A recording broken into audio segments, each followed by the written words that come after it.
যে আমার ওয়াইফ লোভী, এর কাছে টাকা চাইছে, মজার ব্যাপার না, এটা দুঃখের ব্যাপার। ও ভাই রে ভাই, ফেসবুক আর ইউটিউবে ঢুকলে দেখা যায় কন্টেন্ট ক্রিয়েটরদের কামড়া কামড়ি। বুঝছো, বাসার থেকে তো বাইরে পারি না, বুঝছো, বাইরে এলে মানুষে ঢাকায় ধরে, এই ধরনের দেখা করবে না। তোমার হচ্ছে নাজিম তানিশা বর্তমানে সোশ্যাল মিডিয়ায় পরিচিত মুখ। মূলত নাজিম তানিশা জুটির আগে নাজিম মিম নামের জুটিটা সবার প্রিয় ছিল, কিন্তু মিমেরই বন্ধু তানিশা নিজ বান্ধবীকে ঠকিয়ে তার এবং নাজিমের ডিভোর্স করিয়ে দেয় এবং এখন তারা তোপের মুখে পড়ে বিয়েও করেছেন বলে জানিয়েছেন নিজেরাই এবং কাপড় ব্লগ বানানো শুরু করে দিয়েছেন, যা ফেসবুকবাসী কিছুতেই মানতে পারছে না। আমি জানি সোশ্যাল মিডিয়ার পাওয়ার, তারা চাইলে যে কারো জীবন অতিষ্ঠ করে তুলতে পারে তাদের সমালোচনা দিয়ে। এর হাত থেকে বাদ যায়নি নাজিম ও তানিশা, বরং তাদের উঠতে বসতে শুনতে হচ্ছে গালমন্দ।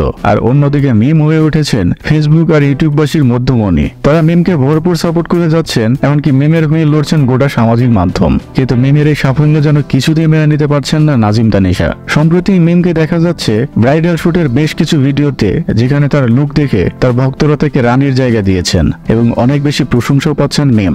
নিজ স্বামী ও বান্ধবীর দেয়া কষ্ট থেকে বাঁচাতেই হয়তো সবার এই প্রচেষ্টা, কিন্তু এই বিষয়গুলো যেন নাজিম তানিশার কিছুতেই সহ্য হচ্ছে না এবং মিমকে টেক্কা দিতে তারাও চলে যান বিন্দিয়া সাজঘর নামক এক মেকআপ আর্টিস্টের কাছে। কিন্তু এতেও বাধে বিপত্তি। এই ব্রাইডাল মেকআপ হওয়ার যেন কাল হয়ে দাঁড়ায় বিন্দিয়া সাজঘরের অনারের জন্য।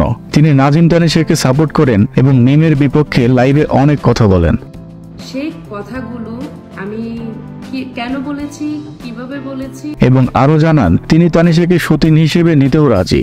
এরপর থেকেই সোশ্যাল মিডিয়া জুড়ে ঝড় উঠে যায় তানিশার মেকওভার পুরোটাই মিমের কপি করা হয়েছে বলছেন নেটিজেনরা। এবং মিমকে রানী মনে হলেও তানিশাকে কটকটি তুকমা দেন তারা। এমনকি বিন্দিয়া সাজঘরের মতো বড় পার্লাটির বিরুদ্ধেও যান অনেকেই। তাই তোপের মুখে পড়ে বিন্দিয়া সাজঘরের অনার লাইভে এসে সকল সত্যি প্রকাশ করে দেন। তিনি জানান তানিশা নিজ ইচ্ছায় তার সাথে যোগাযোগ করেন এবং তাকে ভাইরাল হওয়ার লোভ দেখিয়ে এইসব করায় এবং সকলের কাছে ক্ষমাও চান তিনি। এরকম ভিডিও আরো পেতে চ্যানেলটি সাবস্ক্রাইব করে ফেলুন।